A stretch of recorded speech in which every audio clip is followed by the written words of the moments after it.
한 주간 또 평안하셨습니까? 오늘도 화요 바이블 스터디 시간입니다. 하나님의 말씀을 가지고 여러분을 만날 수 있어서 저도 행복합니다. 오늘은 요한복음 8장 12절부터 20절까지의 말씀을 가지고 세상의 빛으로 본인을 말씀하신 예수님의 이 말씀을 따라가겠습니다. 자, 기도하고 우리 요한복음 강해 시작하겠습니다. 세상의 빛이신 주 예수 그리스도를 찬양합니다. 하나님, 빛이 어둠에 비쳤으나 그 어둠이 깨닫지 못하였던 저희들의 시기가 있었습니다. 그런 하나님, 이제 주님의 자녀 삼아주시고 주께서 저희들에게 말씀을 들려주시며 하나님의 말씀을 깨닫게 하시는 이 귀한 시간을 누리는 하나님의 자녀가 되었고 또 하나님의 백성이 되었습니다. 초막절 명절 끝날에 하나님 이렇게 말씀하신 주님의 이 놀라운 선포를 오늘 저희들의 영혼이 받아들이기 원하오니 성령님, 시간과 공간과 환경을 초월하여서 나는 세상의 빛이다라고 선포하신 이 엄청난 선포를 우리의 영혼이 레마로 받아들일 수 있도록 성령님 인도하여 주시고 깨닫게 하여 주시옵소서.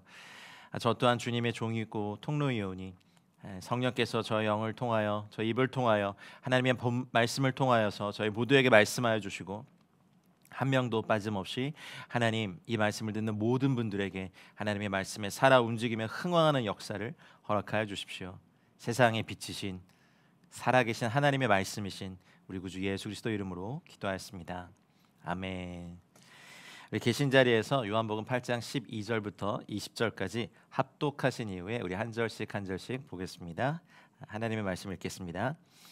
예수께서 또 말씀하여 이르시되 나는 세상의 빛이니 나를 따르는 자는 어둠에 다니지 아니하고 생명의 빛을 얻으리라. 바리새인들이 이르되 내가 너를 위하여 증언하니 내 증언은 참되지 아니하도다. 예수께서 대답하여 이르시되 내가 나를 위하여 증언하여도 내 증언이 참되니 나는 내가 어디서 오며 어디로 가는 것을 알거니와 너희는 내가 어디서 오며 어디로 가는 것을 알지 못하느니라. 너희는 육체를 따라 판단하나 나는 아무도 판단하지 아니하노라.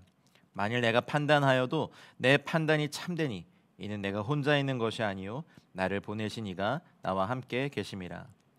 너희 율법에도 두 사람의 증언이 참되다 기록되었으니 내가 나를 위하여 증언하는 자가 되고 나를 보내신 아버지도 나를 위하여 증언하시느니라. 이에 그들이 묻되 내 아버지가 어디 있느냐? 예수께서 대답하시되 너희는 나를 알지 못하고 내 아버지도 알지 못하는도다. 나를 알았더라면 내 아버지도 알았으리라. 이 말씀은 성전에서 가르치실 때 헌금함 앞에서 하셨으나 잡는 사람이 없으니 이는 그의 때가 아직 이르지 아니하였음이로라. 아멘. 오늘 본문은요, 예수님께서 요한복음 제4복음서에서 선포하신 7개의 자기 선포 중에 두 번째 선포입니다. 나는 세상의 빛이다. 사실은 8장이 시작하면서 8장 1절 2절에 감람산으로 가시고 난 다음에 성전으로 들어오시고 앉으사 그들을 가르치시면서 하시려고 했던 말이 사실은 나는 세상의 빛이다였어요. 근데 서기관들과 바리새인들이 가늠하다 붙잡힌 여인을 데리고 와서 사실은 예수님의 설교를 회방하였죠. 그래서 사실은 8장 1절부터 11절까지 우리 저번 시간에 본 그 본문은 오늘 이 8장 12절부터 20절까지 주님께서 세상의 빛이시라고 선포하신 이 어마어마한 선포를 방해했던 인간과 사탄의 방해 이후에 주님께서 또 말씀하시는 장면입니다. 원래는 이걸 말씀하시려고 했던 거죠.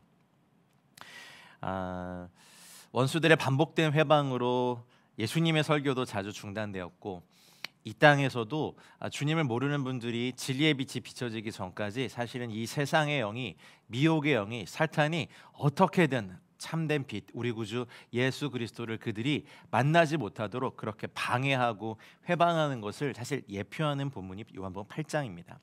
예수 그리스도께서 내가 세상의 빛이시다라고 이 말씀을 선포해야 됐는데 이 비열한 존재들 그리고 그 어둠의 영의 통로가 되는 서기관들과 바리새인들이 우리 구주께 가장 악독한 도전을 했었던 걸 기억합니다.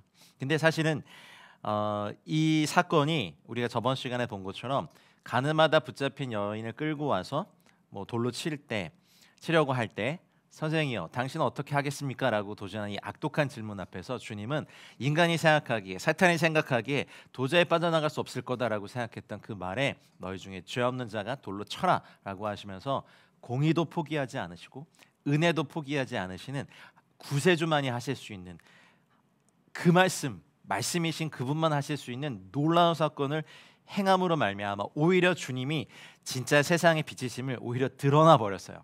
그리고 나서 오히려 그들의 공격을 사용하셔서 그리스도께서는 자신을 하나님의 거룩함과 의의 변호자로서 나타내실 기회를 얻으신 거죠. 그리고 나서 홀로 서 있는 여인에게 너를 정죄하던 자가 어디 있느냐? 없나이다. 그리고 나서 평안히 가라라고 말씀하신 것이 아니라 가서 다시는 죄를 범하지 말라라고 하셨습니다.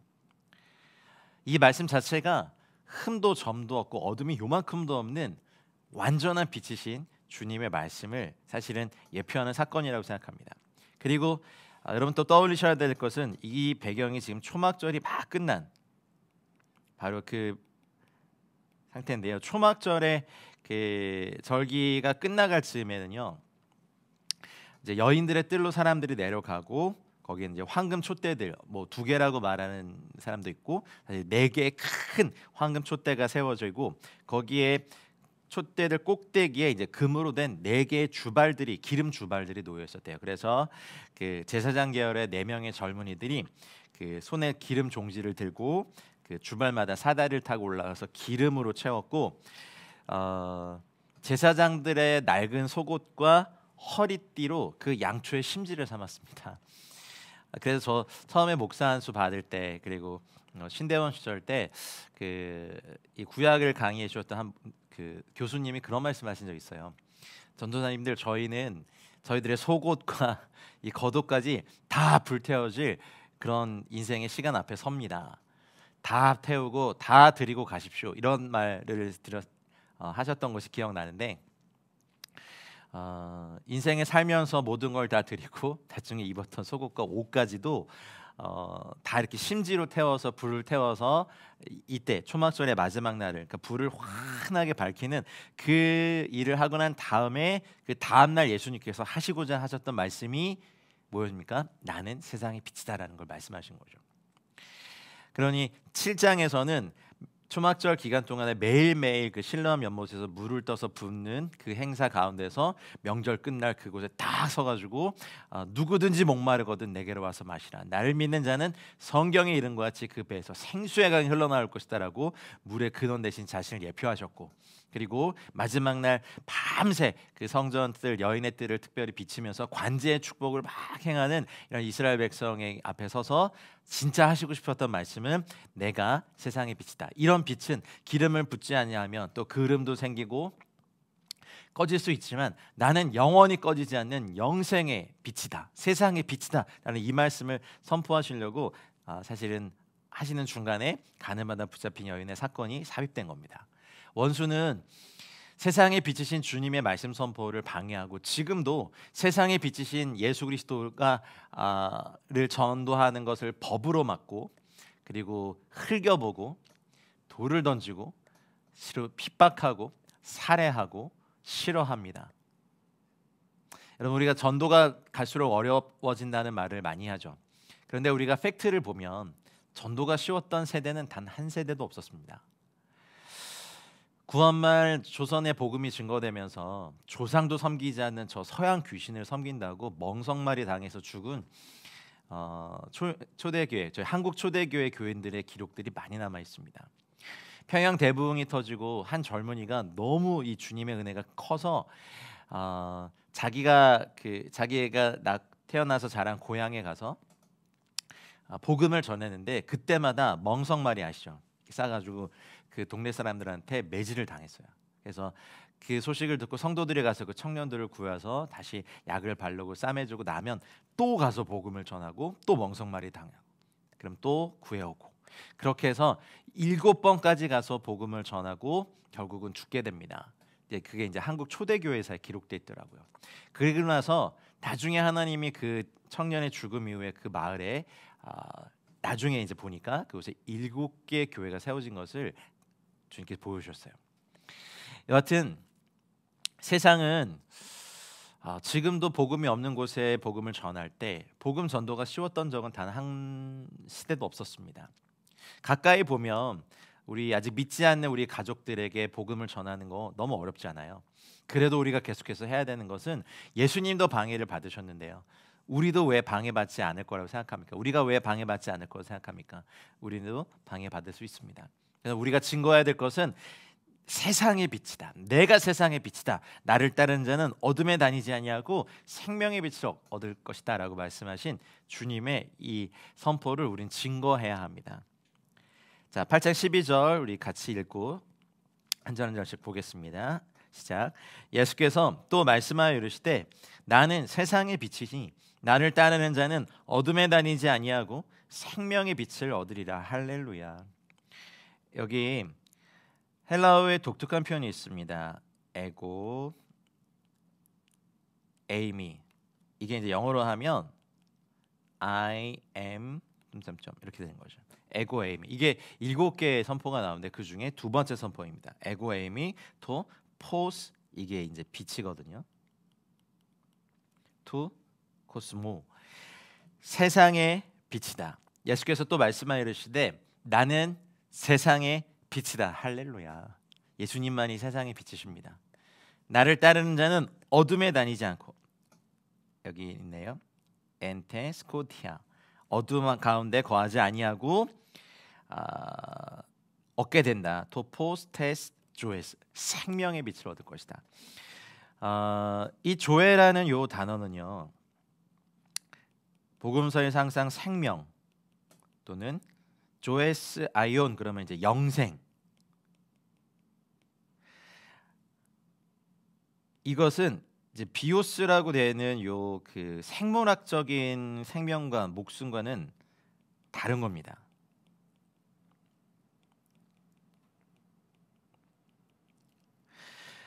조에, 영적인 생명, 영원한 생명, 주님께서 주시는 생명을 얘기할 때는 항상 조에라는 단어를 씁니다. 근데 이제 저희는 이제 한글 성경이 다 생명으로 번역이 되죠. 그러나 원어로 보면 항상 다르게 쓰입니다. 여기 또 주목하고 보셔야 될 것은 이제 그 팔린 요 단어인데요. 다시, 또. 저번 시간에 다시 몸을 구표할 때 그 단어입니다. 다시, 부사죠. 서기관들과 바리새인들의 이 불쾌한 회방이었잖아요. 이것에 불쾌한 회방을 받으셨음에도 또 말씀을 전하셨습니다. 조금도 동요하는 기색이 없어요. 사실 저 인간들은 다른 사람들에게 도전과 회방을 받으면 혼란에 빠지는데, 주님은 팔린 다시 또 말씀하여 이르시되, 회방은 회방이고 그것에 요동하지 않아요. 주님은 주님의 뜻을 반드시 이루십니다. 하나님께서 팔린 다시 여러분에게 말씀하시는 이 놀라운 은혜가 있으시길 바랍니다. 우리의 삶 가운데 공격이 들어오더라도 팔린 다시 또 우리의 일을 해가는 것, 침착함을 유지하고 평온하게 행동하면서 우리의 사명을 다하는 것이 우리가 인생을 잘 사는 것이라고 믿습니다. 나는 세상의 빛이다 라고 하는 이 공표는 사실 어마어마한 것입니다. 이사야 선지자는 일찌감치 이사야 42장 6절에 나 여호와가 의로 너를 불렀은즉 내가 너의 손을 잡아 너를 보호하며 너를 세워, 여기 보면 이제 두 가지 중요한 표현을 쓰는데, 백성의 언약과 그리고 이방의 빛이 되게 하리니. 할렐루야. 이미 구약에서 예언된 이사야 선지자, 또 예레미야 선지자, 뭐 많은 선지자를 통해서 예언된 이방의 빛, 세상의 빛, 예언된 것을 주님이 이제 확인해 주시는 거예요. 이사야서 49장 6절에도 비슷한 말씀을 하셨죠. 그가 이르시되 네가 나의 종이 되어 야곱의 지파들을 일으키며 이스라엘 중에 보존된 자를 돌아오게 할 것은 매우 쉬운 일이라. 내가 또 너를 이방의 빛으로 삼아 나의 구원을 베풀어서 땅 끝까지 이르게 하리라. 예수님에 대한 예언을 이사야 선지자를 통하여서 이미 예언해 놓으셨어요. 이방의 빛이 되어 주셨기 때문에 저희도 구원을 받고 오늘 이렇게 화요 바이블 스터디도 참여할 수 있게 됩니다. 할렐루야. 몇 가지 더 구약에서 이 세상의 빛에 대한 말씀을 좀 찾아봐야 돼요. 말라기서 4장 2절에는 주님을 치료하는 광선,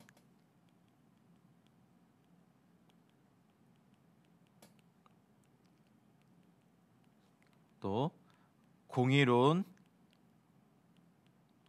해라고 불렸습니다. 빛이라는 어휘는 유대인에게 있어서 또 구약에 있어서 굉장히 특별한 방법으로 하나님과 연관되어 있는 걸 말을 하는데요. 요즘 저희가 테슈바 하면서 매일매일 읽고 있는 시편 27편 1절에는 여호와는 나의 빛이요. 사실 엄청나게 많죠. 빛이라는 단어만 검색해도요. 근데 예수님과 연결된 예언에 여호와가 너에게 영원한 빛이 되며, 할렐루야, 영원한 빛이 됩니다. 이사야 60장 19절. 욥도 그런 고백을 했어요. 욥기서 29장 3절에 보면 내가 그의 빛을 힘입어, 할렐루야, 암흑에서도 걸어 다녔느니라. 이 외에도 수많은 빛에 대한 예언이 다 누구를 가리키냐면 바로 예수를 가리킵니다. 이 모든 것이 다 예수 그리스도를 가리킵니다. 요한복음 1장 4절 5절 혹시 기억하십니까? 그 안에 생명이 있으니 이 생명은 사람들의 빛이라. 빛이 어둠에 비치되 어둠이 깨닫지 못하더라라고 말씀하셨죠. 요한복음 9장 5절에도 예수님께서 또 이후에 말씀하세요. 다음 장에 가면 내가 세상에 있는 동안에는 세상의 빛이로라. 할렐루야. 예수님께서 처음 탄생하셨을 때 시몬이 성전에서 아기 예수님을 안고 이렇게 축복했죠. 이 아이는 이방을 비추는 빛이요. 그게 어떤 표현입니까? 이사야 선지자가 예언한 이 표현입니다. 이방을 비추는 빛이요, 주의 백성 이스라엘의 영광이다. 할렐루야. 여러분, 토포스투 코스몬, 세상의 빛이라고 하신 주님을 오늘 이 시간 만나는 은혜가 있길 바랍니다. 사도 요한은 이후에도 이 빛을 굉장히 많이 썼어요. 나중에 이제 요한일서 1장 5절에도 하나님은 빛이시니, 근데 요한일서 4장 8절에 보면 하나님은 사랑이시라. 곧 빛은 예수님이고 예수님은 사랑이십니다. 그리고 그 예수님은 이방의 빛입니다. 이건 유대인만의 빛도 아니고, 그리고 모든 사람들의 빛입니다. 치료하는 광선이고 공의로운 해죠. 물론 예수님께서 저희들을 세상의 빛과 소금이라고 했지만 에베소서 5장 8절 같은 말씀에 보면 신자들은 주 안에서의 빛입니다.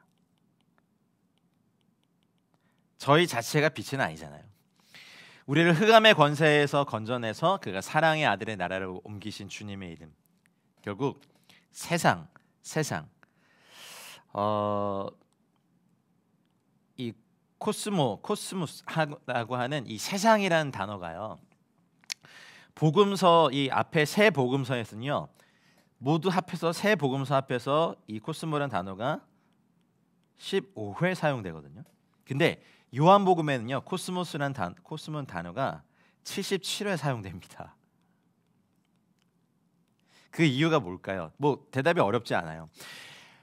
이 넷째 복음서 요한복음서에서는요 다른 복음서에서처럼 유대인들과 예수님이 어떤 특별한 관계가 있는 존재인가를 다루는 게 아니라 예수님과 유대인을 포함한 온 세상과의 관계를 다루고 있기 때문에 그렇습니다. 이 코스모라는 단어가 77회가 사용됩니다. 앞에 세 복음서에서 사용된 세상, 그걸 다 합쳐서 15회밖에 안 되는데 이거 벌써 몇 배입니까? 5배 정도가 되죠. 그러니 요한복음은 이미 이 자체가 유대인의 경계를 넘어서 이방의 빛, 저희를 구원하시는 구원의 빛, 세상의 빛, 그래서 나를 따르는 자들에게는 어둠에 다니지 아니하고 어둠 속에 거하지 아니하고 생명의 빛을 얻으리라. 아멘. 여러분, 이 땅에 있는 훌륭한 위인이나 철학이나 여러분 세상 모든 인간들은 헛되고 가볍고 경하고 사실은 알맹이가 없습니다. 예수님만이 세상의 빛이시고 참 빛이십니다. 할렐루야. 그리고 이방의 빛이시고 치료하는 광선이시고 우리에게 생명을 주는 영원한 생명의 빛이십니다.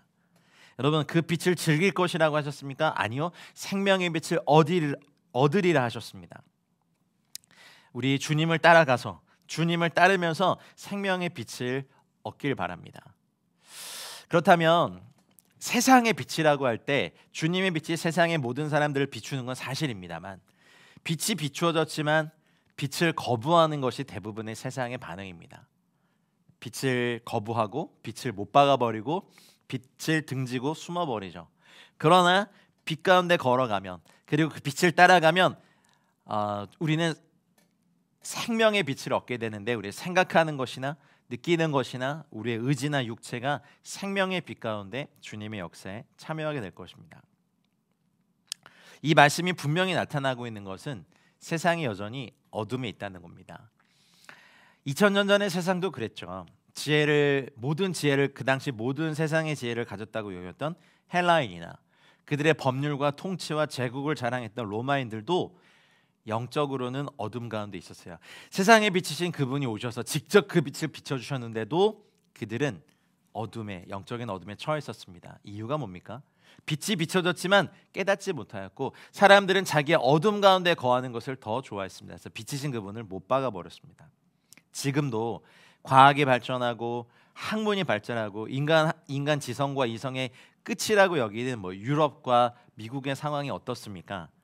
아주 많은 사람들이 하나님의 참 성품과 세상에 비치지 예수님을 알지 못하고 여전히 유럽, 미국, 선진국들은 어둠에 있습니다. 동성애에 깊이 빠져 있고요. 마약, 신종 마약, 총기 사고, 살인, 음란, 모든 진리를 허무는 영적인 교만함, 패역함, 육신의 정욕의 끝을 추구하는 그 모든 것, 이유가 뭐죠? 영적인 어둠에 있습니다. 우리 그리스도인들이 일어나 빛을 비춰야겠습니다. 예수 그리스도의 빛을 저희 민족에게도, 저 북한 땅에도, 온 열방에도 비춰야겠습니다. 저희는 빛이 아닙니다. 참 빛은 주님이십니다. 우리가 생명의 빛을 얻어서 이것을 전하는 은혜가 요한복음 스타디를 함께 하시는 여러분들 모두에게 있으길 축복합니다. 여러분, 다시 말씀드립니다. 예수님은 세상의 빛이십니다. 아멘. 그래서 to possess joys, 생명의 빛을 얻으십시오. 아멘. 우리 13절로 가겠습니다. 읽겠습니다. 바리새인들이 이르되 내가 너를 위하여 증언하니 내 증언은 참되지 아니하도다. 여기서의 바리새인들은요, 요 바리새인들, 가늠한 여자를 데려왔던 바리새인들과는 다른 무리임이 분명하겠죠. 자신들의 동료가 이제 참패를 당한 거잖아요, 예수님께. 분개해서 너의 증언은 참되지 아니하도다라고 주님께 무례하게 말해. 딱 한마디 하자마자 바로 공격해요. 예수님의 말씀의 반응은 그래요. 이 말씀을 받아들이는 백성이 있고, 바리새인, 이 교만한 집단들은 예수님이 나는 세상의 빛이고 나를 따르는 자는 어둠에 거하지 아니하고 생명의 빛을 얻을 것이다 라고 하자마자 네가 너를 위하여 증언하니 너의 증언은 참되지 않는구나 라고 말하고 공격을 합니다. 이것이 주님의 빛 비춤을 받았지만 그 빛 가운데 나오지 않은 사람들의 반응입니다. 참 빛을 알아보지 못한 사람들의 영적인 어두움이죠. 여러분, 저희도 바리새인들이 될 가능성이 참 많습니다. 빛을 소멸하기만을 바랬죠. 바리새인들은 자신들이 가져야 될 종교적 영향력을, 또 사람들에 대한 영향력을, 그리고 자신들은 감히 하지도 못하는 기사와 표적에 대한 그런 것들은 어떻게 할 수 없으니까 말을 갖고 넘어가요. 해 마르투리아수, 너의 증언. 너의 표적이라고 하지 않았어요. 너의 증언은 참되지 않구나, 옳지 않구나. 예수님께서 행하셨던 그 많은 표적에 대해서는 참되기 때문에, 이미 일어난 일이기 때문에, 그리고 자신들이 어떻게 할 수도 없는 거기 때문에 그 표적에 대해서는 아무 말도 못했지만 너의 증언은 참되지 아니한다라고 하면서 주님의 말씀을 공격합니다. 지금도 세상 사람들은 그럽니다. 한 사람이 예수님을 만나서 삶이 변화하고 악한 길만 쫓았던, 악한 꾀만 쫓았던 사람들이 정직해지고 참되게 바뀌고 선하고 선행을 할 때, 이거는 부인하지 않지만 그런 사람들이 말하는 주님의 말씀은 공격합니다. 너의 증언은 참되지 않다라고요. 하나님을 모르는 사람들, 아직 어둠 가운데 있는 사람들의 다 특징은, 특별히 너의 증언은 누구의 증언입니까? 예수님의 증언이죠. 예수님이 하신 증언, 예수님에 관한 증언, 이 모든 것이 다 포함이 되죠. 예수님의 증언은 참되지 않다라고 공격하는 것이 지금도 모든 세상이 말하고 있는 것입니다. 14절에 가볼까요? 읽겠습니다. 예수께서 대답하여 이르시되 내가 나를 위하여 증언하여도 내 증언이 참되니 나는 내가 어디서 오며 어디로 가는 것을 알거니와 너희는 내가 어디서 오며 어디로 가는 것을 알지 못하느니라. 여기서 주님은 이제 믿지 않는 바리새인들의 반대에 대해서 간결하게 대답하시고 방금 전에 말씀하신 것을 확증하시죠. 여러분, 주님의 증언은 참되십니다. 아멘. 저희는 여기에 아멘할 수 있어요, 그렇죠? 주님이 악하다 한 것을 선하다 하지 마세요. 또 주님이 선하다 한 것을 악하다 하지 마세요. 주님이 명령하신 것을 미루지 마세요. 왜냐하면 만약에 참되신 주님이 저에 대하여서 넌 참 나쁜 애다라고 말하면 아멘 하셔야 돼요. 주님의 증언은 참됩니다. 우리는 그 신앙생활하면서 이걸 배워야 됩니다. 주님의 증언은 언제나 참된다는 것. 어디서 오며 어디로 가는 것을 알거니와 너희는 내가 어디서 오며 어디로 가는 것을 알지 못하는 것. 이건 누구도 알지 못하는 지식입니다.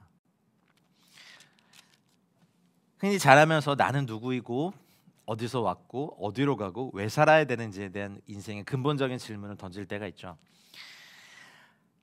그래서 그걸 알아보려고 여행도 가보고 학식이 많은 사람들에게 질문도 해보고 주변 사람들에게도 물어보지만 사실은 그 답은 아직 인생을 살아보지 못한, 자기 인생에 대한 답도 잘 알지 못하는 사람들에게 있지 않습니다. 예수님께 있습니다. 우리는 만물이 주로 말미암고 주에게서 나오고 주로 말미암고 주에게로 돌아가는 그 진리를 알고 있기 때문에 우린 주님께로부터 나왔고 주님으로 말미암아 살고 있고 주님께로 돌아가고 우리가 이 땅에 사는 목적은 하나님을 찬양하고 선함을 위하여, 선한 행실을 위하여, 예수 그리스도를 위하여 창조된 것을 성경이 말해줘도요 우린 그것이 증언이 참되지 않다라고 말하는 이 지적인 어두움에, 영적인 어두움에 빠져 있습니다. 깨어나십시오, 여러분. 주님의 증언은 단 한 절의 말씀이라도 참되고 우주보다 참되고 정말 그 어떤 것보다 참됩니다. 주님의 증언은 참됩니다. 주님은 어디에서 왔는지 아십니다. 그리고 어디로 가는지 압니다. 무엇을 해야 되는지도 아십니다. 나중에 천국으로 주님께 다시 돌아가서 요한복음 17장 5절에 말씀하신 것처럼 창세전에 내가 아버지와 함께 가졌던 영화를 누리고 결국 이 땅에 다시 오셔서 주님의 성도들, 신부들을 맞이하실 것을 주님 알고 계십니다. 그래서 주님의 증언은 참됩니다. 아멘. 아멘. 아멘. 하늘의 두 쪽이 나도요 저희가 고백해야 될 게 있습니다. 주님의 증언은 참되시다는 것은요. 우리 하나님의 말씀에 주의를 기울이고 특별히 복음서에 주님이 하신 말씀들은 단 한 절도 빠짐없이 다 우리가 암송하고 묵상하고 연구하고 씹어먹고 기도하고 행함으로 우리의 영혼에, 우리의 삶에 예수님의 증언을 새겨야 합니다. 그 참되신 주님을 증언하다가 거짓된 세상에서 우리 믿음의 선조들이 순교당했고 지금도 이 땅 열방의 크리스찬들이 박해당하고 있고 지금도 사람들은 성경을 조롱하고 있고 예수님의 증언을 참되지 않다라고 말하는데 우리가 이 마지막 때 해야 될 일은 목에 정말 칼이 들어오고 우리가 죽음을 당한다 하더라도 주님의 증언, 예수님에 대한 증언, 예수님이 하신 증언은 참되다라고 우리도 증언해야 될 줄 믿습니다. 이제 우리도 알아요. 우리는 주님으로부터 왔어요. 그래서 참돼요. 그리고 어디로 갑니까? 우린 주님께로 돌아갈 겁니다. 이 땅을 살면서 호흡하는 거, 심장이 뛰는 거, 이 모든 것 다 주님으로 말미암는 거잖아요. 어디서 오고 어디로 가는 것 이제 우리도 알게 됐습니다. 왜요? 성경이 말씀해 주셨기 때문에 그렇습니다. 참됩니다, 여러분. 나 죽어, 다음 생에 태어나는 거 드라마 소재로 만들어질 수 있다고 해요. 생각해요. 하지만 저희는 거기에 아멘하는 사람은 아니죠. 한번 죽는 것은 사람에게 정하신 것이고 그 후에는 심판이 있습니다. 나중에 주님과 함께 우리가 살아생전 주님 다시 오시지 않는다면 저 천국으로 올라가 나중에 주님과 함께 구름 타고 이 땅에 다시 올 때 영광스럽게 우리의 몸도 변하고 주님과 함께 왕노릇하며 또 주님의 통치에 참여하는 기쁘고 즐거운 천국 잔치에 참여할 것은 이 증언인만이 참됩니다. 다 없어지고 소멸된다는 건 인간의 견해일 뿐이죠. 헛됩니다. 주님의 증언만이 참되십니다. 새성 예루살렘으로 저희를 이끌어 가실 것, 그 증언이 참되십니다. 죽으시고 부활하시고 승천하신 그 주님의 증언이 참되십니다. 주님의 부활도 참되십니다. 주님의 다시 오실 것도 참된 증언이십니다. 그냥 제가 증언할 건 이것이 답니다, 여러분. 예수님께서 세상을 이처럼 사랑하셔서 독생자를 주셨고요. 그가 우리의 죄와 저주를 속량하기 위하여서 십자가에 죽으셨고 3일 만에 부활하셨고 승천하셨고 다시 오셔서 세상을 심판하실 것입니다. 이것만이 온 땅의 모든 어떤 소리보다 참됩니다. 이것만이 참됩니다. 여러분, 이제 우리는 시작과 중간과 끝을 나아니 주님을 영화롭게 하는 삶으로 나아가시길 축복합니다. 15절로 가겠습니다. 너희는 육체를 따라 판단하나 나는 아무도 판단하지 아니하노라. 와우. 여기 보면 이제 카타텐 사르카라고 해서 카타 무엇을 따라서 오는 거죠. 사륵스라고 하는 이 육체라는 단어가 있습니다. 이제 몇 가지의 그 의미를 할 수 있겠죠. 육체를 따라 판단하는 것은요, 육체의 타락한 지각력으로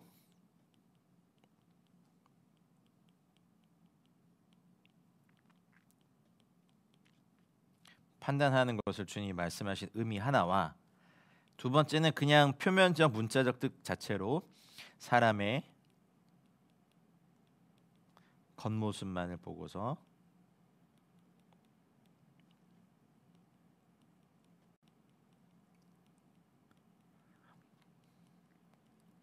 판단하는 의미입니다.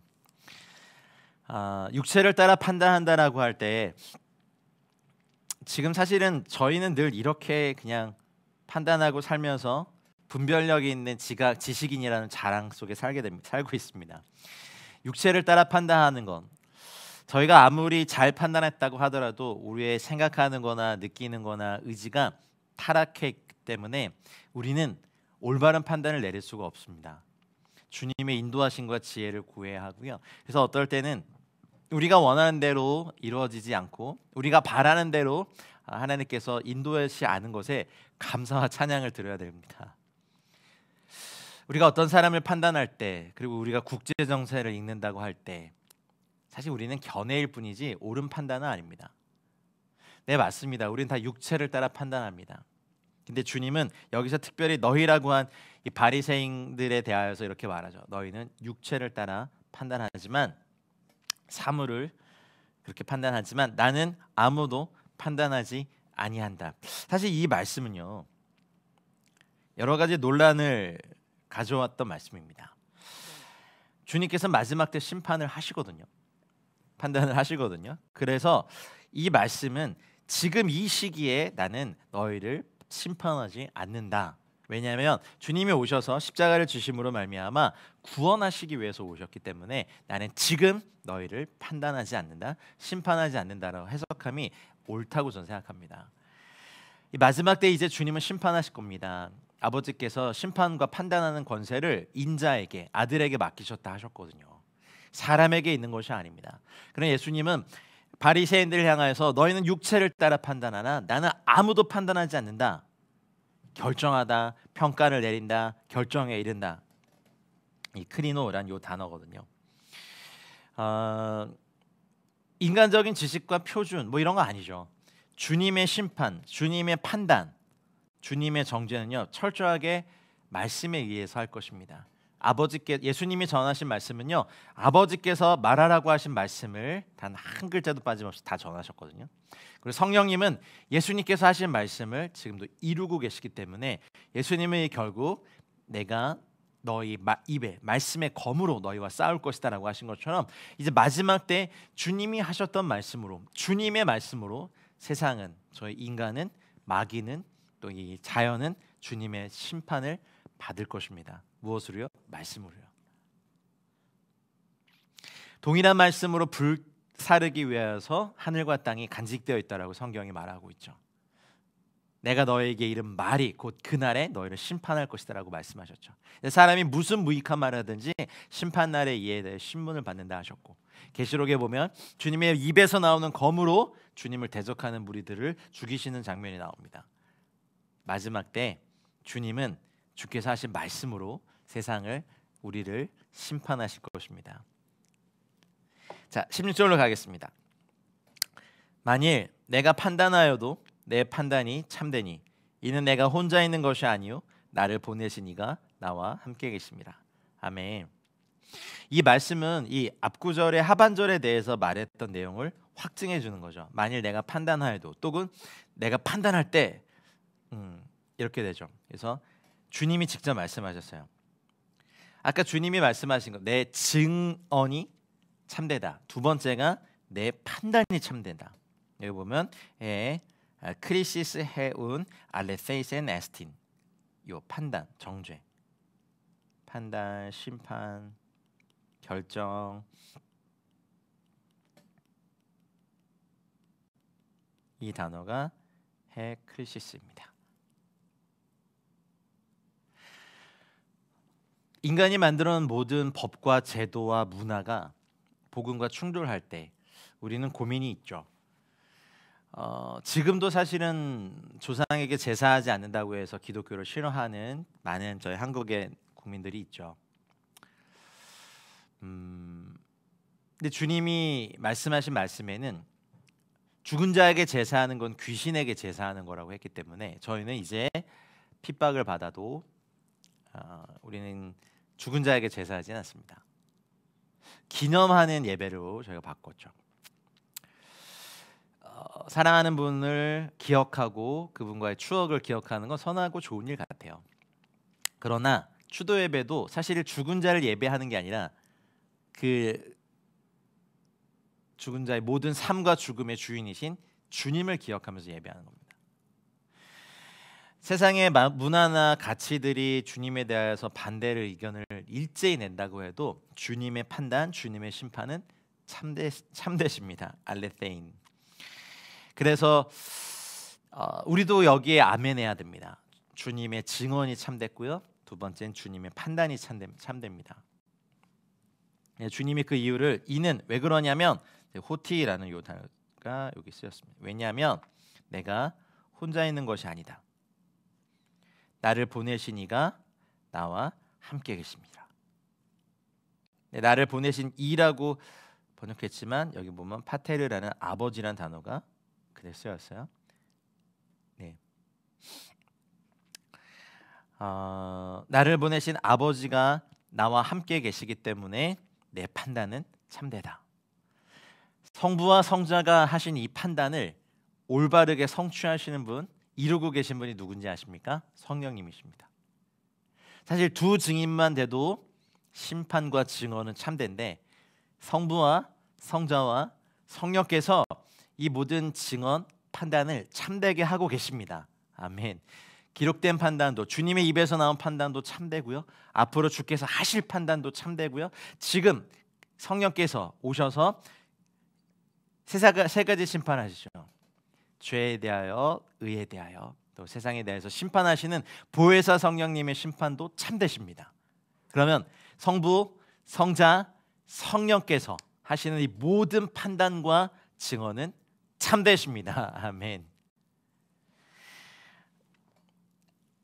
나중에 이제 이 말씀의 확장이 되는데 요한복음 10장 30절에 나와 내 아버지는 하나이다 라는 말씀을 이제 이 말씀의 확장으로 이렇게 하십니다.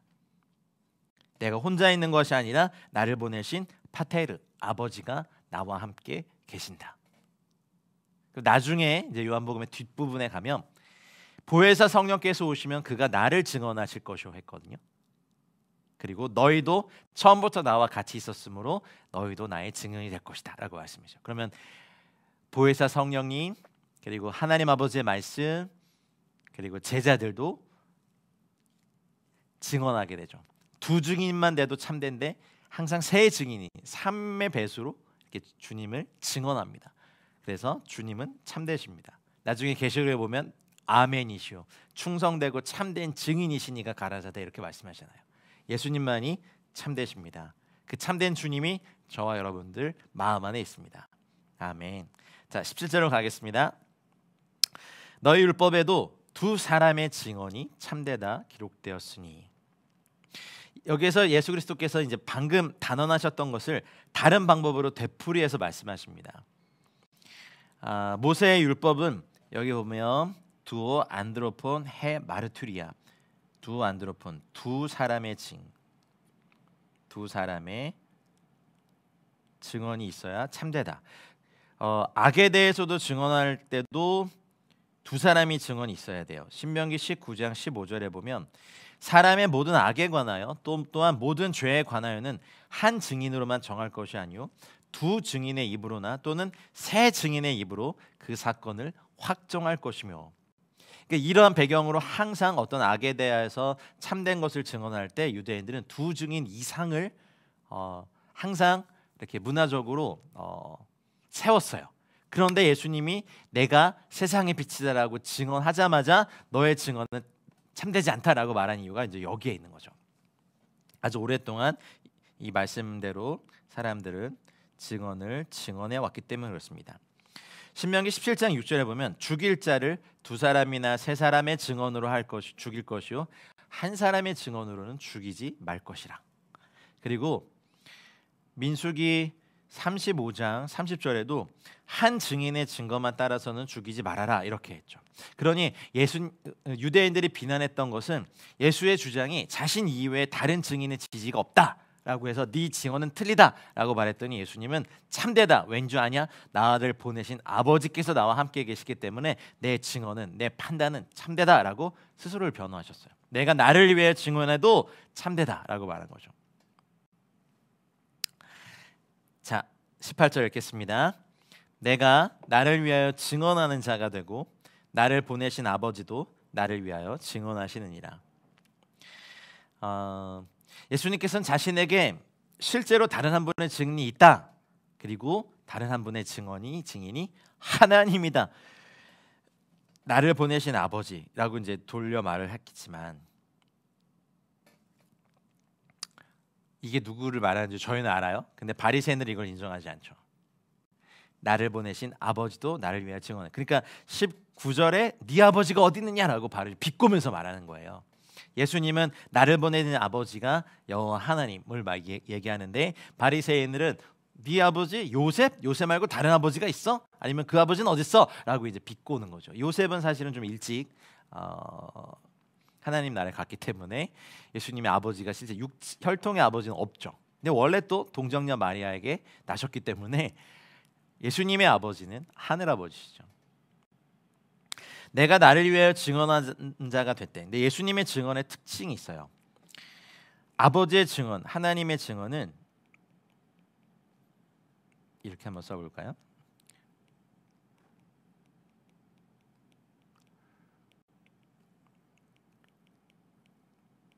하나님의 증언은 첫째, 예수님이 하신 말씀 안에 있습니다. 하나님께서 지식을 주시지 않았다면 누구도 예수님과 같은 지혜로 말할 수 없었을 겁니다. 두 번째 하나님의 증언은 예수님의 행위라고 할까요? 행하신 모든 일 안에 있습니다. 하나님께서 함께 하시며 예수님을 통하여서 역사하시지 않았다면 누구도 예수님처럼 오병이어의 기적이나 가나의 혼인잔치 포도주 기적이나 죽은 자를 살리는 거나 거라사 지방의 광인을 자유케 한 것이나 풍랑을 잠잠케 한 것이나 5,000명을 먹이시고 4,000명을 먹이시고 죽은 나사로를 살렸던 이 모든 것이 다 하나님의 증언입니다. 할렐루야. 그리고 하나님의 증언은 그래서 예수께서 사람들에게 끼치신 영향 안에 있습니다.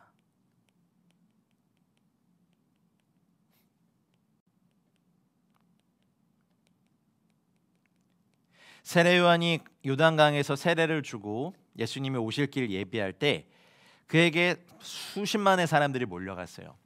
그 말은 국가의 거의 반 이상이 세례 요한을 보려고 광야에 갔던 겁니다. 하나님께서 어떤 사람들에게 영향을 주실 때 저도 분명히 믿는 건 하나님께서 함께 하고 계시는 증인 거라고 믿습니다. 문제는 이제 인간이 어떤 영향력이나 명예나 권력의 맛을 봤을 때 변질되는 위험이 있다는 거죠.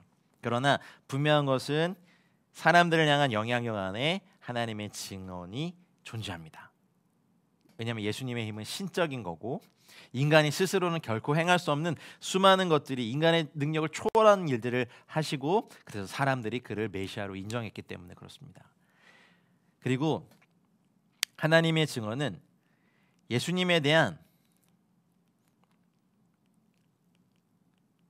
사람들의 반응 안에 있습니다.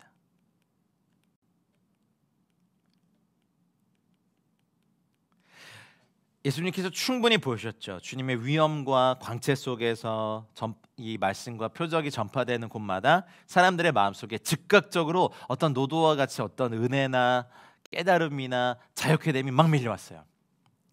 그래서 사람들은 예수님을 향하여서 반응을 사람들 안에서 불러일으키셨죠. 그래서 하나님은 직접 이러한 여러 가지 루트를 통하여서 방법을 통하여서 예수님을 증언해 주셨습니다. 할렐루야. 이가 누구이기에 바람도 순종하는 거, 이가 누구이기에 귀신들도 순종하는 거. 그래서 그걸 인정하기 싫은 바리새인들은 사탄의 왕이다, 바알세불이 씹혔다, 미쳤다 공격하죠. 그러나 우리는 기쁨과 즐거움으로 귀신을 내어쫓고 사람들을 자유케 하고 천국의 복음을 증거해 주시고 하나님 나라 임하게 하신 주님에 대한 찬양을 드려야 될 줄 있습니다. 그래서 첫 번째, 사실은 주님 스스로가 나를 위하여, 예수님을 위하여 증언해도 예수님의 증언은 참되시기에 이것만으로 충분한데, 두 번째, 나를 보내신 이도 나를 위하여 증언하셨다. 나중에 예수님의 제자 중에 한 명이 하나님을 아버지를 보여달라고 했을 때, 네가 이렇게 나와 오래 했는데 아직도 나를 아버지를 보여달라고 하느냐? 믿지 못하겠거든. 아버지께서 나와 함께 하셔서 행하게 하시는 이 표적들을 바라라고 주님께서 말씀하셨죠. 저도 여러분들도 그래야 하시죠? 하나님이 함께 하신다는 증거로 증언하시는 주님의 증언과 확증이 많았으면 좋겠습니다. 저는 정말 바랍니다. 조용조용히 말해도 여러분의 영혼 안에 말씀의 능력의 역사가 일어나고, 힘을 다하여 말하면 더욱더 더 많은 역사들이 일어나고, 손을 얹은즉 병자들이 일어나고, 귀신들이 떠나가고, 흉악의 결박의 사람들이 자유케 된 역사들이 있길 원하고, 하나님의 말씀을 증거하고 십자가를 선포하고 예수님을 증거할 때 정말 성령님의 증언이 나타나는 사역의 현장이 되기를 정말로 저도 간절히 갈망하고 있습니다. 여러분도 그러하시죠? 우리가 예배할 때 하늘문이 열리고 예배하는 것, 찬양하는 것만으로도 사람들이 자유케 되고 치유가 일어나고 영혼이 자유케 되고 거짓말들이 벗겨지고 빛이 비추어지고, 그리고 말씀이 선포될 때 그 말씀이 힘있게 역사해서 죽었던 영혼들이 주 앞으로 돌아오고, 혼미했던 사람들이 진리의 빛이신 주님 앞에 돌아오는, 주님의 친히 증언하신 일과 아버지께서 친히 증언하신 일들이 저와 여러분들의 삶과 사역에 많이 일어나기를 주님 축복합니다. 아멘. 마태복음 11장 21절에 아들과 또 아들의 소원대로 계시를 받는 자 외에는 아버지를 아는 자가 없느니라. 주님이 너는 구원받으래, 너는 구원받지 못하래를 정하신 게 아닙니다. 주님이 저희와 동역하시면서 능력이 많으신, 무궁하신 그분이 우리의 간절한 기도와 전도에 미련한 것과 섬김과 이 모든 것을 통하여서 영혼을 구원하길 원하십니다. 빛은 다 비추십니다. 세상 사람들 다 비추십니다. 그리고 말씀하셨습니다. 하나님은 모든 사람이 구원을 받으며 진리를 아는 데 이르길 원하신다라고 분명히 성경에서 말씀하셨습니다. 근데 사람들은 자기의 마음에 하나님 두기를 싫어하고 어둠 가운데 거하는 것을 더 좋아하니, 우리는 사실은 하나님의 구원의 큰 은혜를 우리가 사는 이 지역과 도시와 내 사랑하는 사람들에게 부어주시기를 간절히 기도할 따름입니다. 여러분, 전도의 일을 게을리하지 마십시다. 우리의 신앙만 잘하는 것에 집중하지 마시고 내 주변의 사람들에게 이렇게 좋으신 세상에 비치신 참 양식이신 생명의 떡이신 주님을 전하십시다. 이렇게 전하면 될까? 좀 더 세련된 방법으로 전해야 되지 않나? 아니요. 하나님은요, 전도에 미련한 것으로 사람을 구원하십니다. 인간의 지혜가 하나님의 지혜보다 높지 않습니다. 어쩌면 하나님의 미련하심과 사랑 때문에 영혼을 구원하시기 위해서 낮아지시고 미련해지신 주님의 사랑을 맛보게 되면요, 우리보다 더 나중된 자가 먼저 된 저희보다 더 주님 사랑하고 더 주님 쫓는 일이 많아질지 모르겠습니다. 이제 5784년이 시작이 되더라고요. 성서력으로 이번 주에.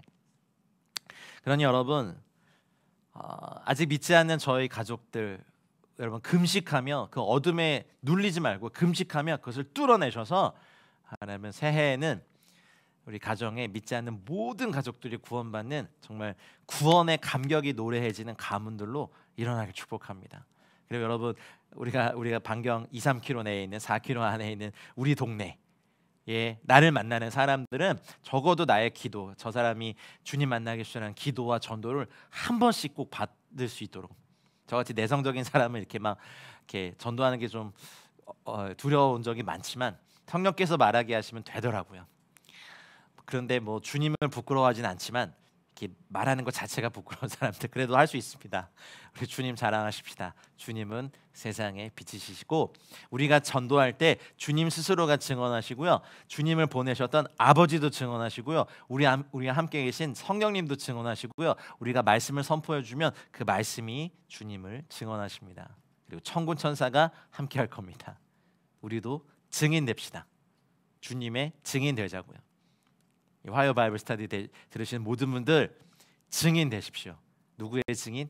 예수 그리스도의 증인, 복음의 증인, 하늘의 영광의 증인이 꼭 되시길 주님 축복합니다. 19절 읽겠습니다. 이에 그들이 묻되 네 아버지가 어디 있느냐? 예수께서 대답하시되 너희는 나를 알지 못하고 내 아버지도 알지 못하는도다. 나를 알았더라면 내 아버지도 알았으리라. 바리새인들이 말하는 거예요. 내 아버지란 말 많이 하는데 도대체 네 아버지 어디에 있다는 거야? 너에게 목수인 요셉 외에 다른 아버지가 없다고 알고 있거든. 그리고 우리는 네 아버지인 요셉이 이와 같은 문제에 대해서 증언을 해줄 수 있는 사람이라고 보지 않아. 왜? 이 땅에 없으니까. 비꼬는 거예요. 사실은 네 아버지가 어디 있다고? 이런 거죠. 정말 아까 제가 써드린 말씀처럼 마태복음 11장 27절처럼 아들과 아들의 소원대로 계시를 받는 자 외에는 아버지를 아는 자가 없다 하신 주님 말씀. 우두네요. 빛이 어둠에 감추인 일들을 막 드러내고 있는데 아버지의 증언에 호소하셨는데 바리새인들은 너무나 우둔해서 네 아버지가 어디 있는 거야? 라고 되묻는 거죠. 그래서 주님이 이들에게 말씀하시는 거예요. 사실은 지금도 하늘 아버지 얘기하고 온 우주를 창조하신 하나님 얘기하면 그딴 게 어디 있어? 똑같이 바리새인들의 고백을 하는 거예요. 하나님이 널 사랑하셔. 아이고, 주님이 하나님이 사랑하신다면 세상이 이 꼴이야? 사실은 사탄과 인간이 합작품으로 이 세상을 망쳐놨는데 사실은 욕은 하나님이 다 들으세요. 근데 우리는 아닌 거 알아요. 하나님은 그 간극을 메꾸시기 위해서 자신의 독생자 죽이면서까지 주님의 육체 안에서 새롭고 산 길이 되신 구원의 길을 열어주셨어요. 근데 우리의 인간들의 반응은 하나님이 있긴 어디 있어? 하나님 계십니다. 하나님 존재하십니다. 하나님 여러분 사랑하십니다. 하나님은 지금도 구원받고 예수 이름 믿고 구원받아 다 천국 백성 되기를 정말로 원하십니다. 이 구원의 자리에 다 초청받기를 축복합니다. 지금도 그래서 우리가 중보기도와 전도의 기도에 힘써야 되는 건 우리가 세련되게 전도하든 무슨 학문적으로 전도하든 아니면은 이 지역 주민들의 마음을 얻으면서 문화적으로 전도하든 이 전도의 문을 여시고 영혼의 문을 여시는 것도 주님이시거든요. 그래서 우리는 그래서 전도 대상자를 위해서 간절히 기도하고요. 하나님 정말 저를 만나는 사람 정말 일주일에 한 명씩이라도 꼭 저를 통해서 구원받게 해주십시오라고 우리 전도자의 기도를 드릴 때입니다. 그러면요 여러분 1년 동안 정말 그 기도에 응답하시면요 1년 동안 여러분을 통해서 52명, 52명이 구원받아요. 그러면 하나님 올해는 일주일에 2명씩 저를 통해서 복음을 듣고 예수님 영접하게 해주십시오. 그러면요 1년에 100명이 전도가 돼요. 그런 간절한 열망이 우리 가운데 넘쳐나기 원합니다. 부끄럽습니다. 저도 영혼에 대한 그런 간절함이 없습니다. 그래서 이 말씀 준비하면서 하나님, 저도 이 증인의 대열에 참여해 주십시오. 아버지가 증거하시고 예수님이 스스로 증언하시고 성령님이 증언하시고 말씀이 증언하실 때 나도 주님의 증인 되어서 증거하게 해주십시오. 우리 에클레시아도 여러분들도 주님의 증인 돼서 예수님 증거해야지 우리가 사역을 자랑하고 여러분 종놈이 주님보다 높아지고 더 알려주면 뭐합니까? 주님이 알려주시고 주님이 높임 받아야 됩니다. 그럴 줄 믿습니다. 우리 어린이로부터 청소년들, 청년들, 장년, 노년 모든 세대에 이르기까지 우리는 예수님을 증언하고 예수님을 알리고 예수님을 말하는 저 여러분들 되시기 원합니다. 아멘. 예수님이 세상에 빛이시니까 너무 좋잖아요. 근데 여러분 우리는 그건 아셔야 돼요. 빛이 어두움에 비춰져도 그 모든 마음속에 하나님 두기를 신호하는 사람들이 있다는 거죠. 빛을 거부하는 사람이 있습니다. 하나님이 능력이 없어서가 아닙니다. 하나님은 모든 사람이 구원을 받으며 진리를 아는 데 이르길 원하십니다. 하나님이 세상을 이처럼 사랑하셔서 독생자를 주셨고 이제 그 아들을 믿는 자는 누구든지 구원을 멸망치 않고 구원과 영생에 이르게 하는 것이 주님의 마음입니다. 여러분 우리 주님의 증인 됩시다. 여러분 가문이 증인의 가문이 되시길 바랍니다. 자, 마지막 절입니다. 읽겠습니다. 이 말씀은 성전에서 가르치실 때 헌금함 앞에서 하셨으나 잡는 사람이 없으니 이는 그의 때가 아직 이르지 아니하였습니다. 타우타, 이러한 이거죠.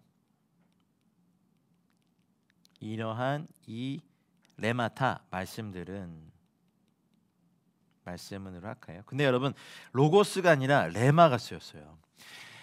로고스가 기록된 객관적인 하나님의 말씀이라면 레마는 살아 움직임의 역사하는 주님의 말씀이잖아요. 이 레마의 말씀을 말해도 바리새인들은 듣지 않았고, 근데 백성들의 반응이 기록되지 않았지만 백성들은 세상에 비치신 주님 앞에서 빛 비추음을 당하고 당혹스러운 사람, 빛 때문에 좋아하는 사람, 빛을 싫어하는 사람, 빛을 거부하는 사람 다양하게 있을 거예요.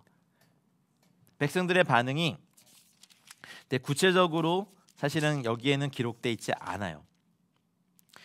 그러나 나중에 사실 요한복음 8장 전체가 굉장히 중요한 주님의 설교이거든요. 이 말씀은 성전에서 가르치실 때에 어디서 헌금함 앞에서 하셨어요. 가족 필라포이라고 하는 필라키우네요. 키우라는 이 헌금함은 연복에는요 보통 나팔, 트럼펫이라고 불렸대요.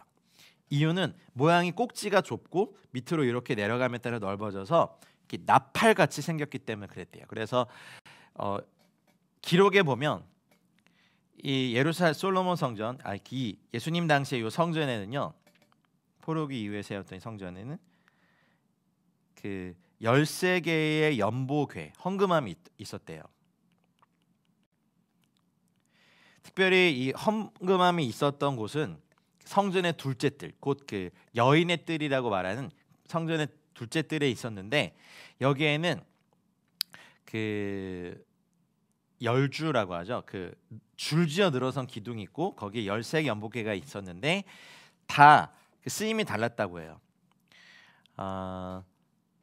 이거다 써드릴게요. 첫 번째, 두 번째 연복궤에는요 여기에 반 세켈을 넣어야 됩니다.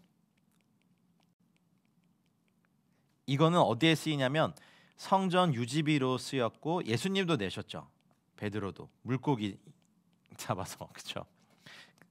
그래서 유대인이라면 누구나 남입할 의무가 있었는데 첫 번째, 두 번째 나팔 연복궤에 이 성전 유지세 반세켈을 넣고, 그리고 세 번째, 네 번째 연복궤에는 뭘 넣냐면 여기에는 비둘기 2마리를 사는데 필요한 금액을 넣는 거예요.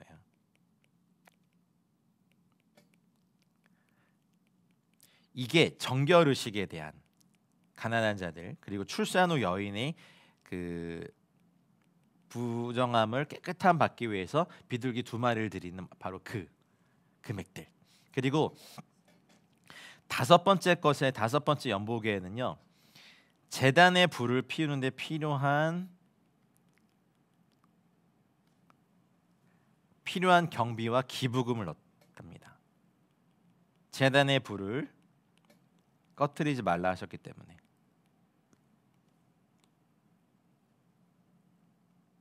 그러면 거기에 들어갈 계속 뭐 기름이라든지 장작이라든지 뭐가 많았겠죠. 그리고 여섯 번째 연복궤에는요, 뭘 넣어야 되냐면 성전 예배에 쓰이는 향료가 되게 비쌌거든요. 향료 비용을 위한 기부금을, 헌금을 넣었던 것입니다. 그리고 일곱 번째 연복궤에는 성전 예배에 쓰이는 그릇들, 뭐 금으로 된 용기, 금그릇이라고 쓸까요?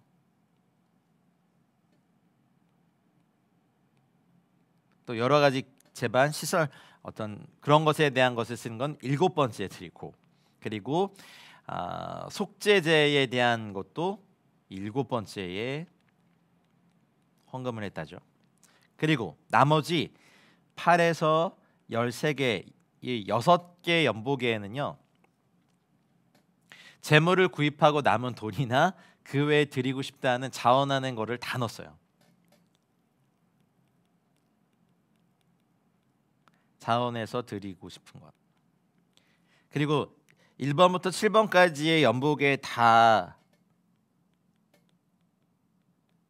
드려도 남은 거 있으면 여기다 다 넣고 가라 이런 뜻이죠. 그러니 이제 과부의 두랩돈 설명 이제 얘기하실 때도 사실 이 앞에서 생활비 전부를 털어넣은 그 과부를 칭찬하셨죠. 그러니 이 연복에는요, 끊임없이 이 출입하는 그 예배드린 자들을 붐볐고 사실 매우 활기찬 장소였다고 합니다.